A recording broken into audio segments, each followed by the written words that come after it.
अगर अंग्रेजों से पूछा जाता कि इस देश का सबसे खतरनाक क्रांतिकारी कौन है तो कई बार एक ही नाम सामने आता था, चंद्रशेखर आज़ाद। वो इंसान जिसने 15 साल की उम्र में अदालत में अपना नाम बताया आज़ाद, पिता का नाम स्वतंत्रता और पता जेल खाना, और जिसने कसम खाई कि जिंदा कभी अंग्रेजों के हाथ नहीं आएगा और अपनी आखिरी गोली खुद पर चलाकर उस कसम को निभाया भी। लेकिन सवाल है, आखिर कौन था ये लड़का जिसने पूरे ब्रिटिश साम्राज्य की नींद उड़ा दी? आइए जानते हैं। 23 जुलाई 1906 को मध्य प्रदेश के भाबरा गांव में एक बालक का जन्म हुआ। उसका नाम रखा गया चंद्रशेखर तिवारी।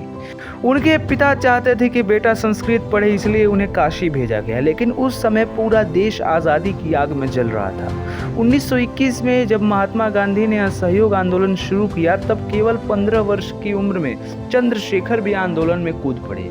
अंग्रेजों ने उन्हें गिरफ्तार कर अदालत में पेश किया। अदालत में उनसे पूछा गया, तुम्हारा नाम क्या है? इन्होंने उत्तर दिया, मेरा नाम आज़ाद है, पिता का नाम स्वतंत्रता और मेरा घर जेल खाना है। इस जवाब से अंग्रेज तिलमिला उठे। उन्हें 15 बेतों की सजा सुनाई गई। हर प्रहार पर उनके मुंह से केवल एक ही नारा निकलता, भारत माता की जय। उसी दिन से पूरा देश उन्हें चंद्रशेखर आज़ाद के नाम से जानने लगा। जब असहयोग आंदोलन वापस ले लिया गया तो बहुत से युवाओं को लगा कि अब केवल अहिंसा से आज़ादी मिलना मुश्किल है। तभी आज़ाद ने क्रांतिकारी संगठन हिंदुस्तान रिपब्लिकन एसोसिएशन से हाथ मिला लिया। यहीं उनकी मुलाकात राम प्रसाद बिस्मिल, अशफाक उल्लाह खान और बाद में भगत सिंह जैसे वीरों से हुई। 1925 में हुई काकोरी ट्रेन रॉबरी के बाद अंग्रेजों ने संगठन के अधिकांश नेताओं को पकड़ लिया, लेकिन एक व्यक्ति उनके हाथ नहीं आया। वह था चंद्रशेखर आज़ाद। उन्होंने संगठन को फिर से खड़ा किया और उसका नाम रखा गया हिंदुस्तान सोशलिस्ट रिपब्लिकन एसोसिएशन। अब आज़ाद केवल एक क्रांतिकारी नहीं थे, बल्कि पूरे संगठन के सेनापति बन चुके थे। जब लाला लाजपत राय की मौत लाठी चार्ज में हुई तो उसका बदला लेने की योजना बनाई गई। इस मिशन में भगत सिंह, शिवराम राजगुरु और सुखदेव थापर के साथ चंद्रशेखर भी पूरी रणनीति के पीछे मौजूद थे। इसके बाद अंग्रेजों ने पूरे देश में उनकी तलाश और तेज कर दी।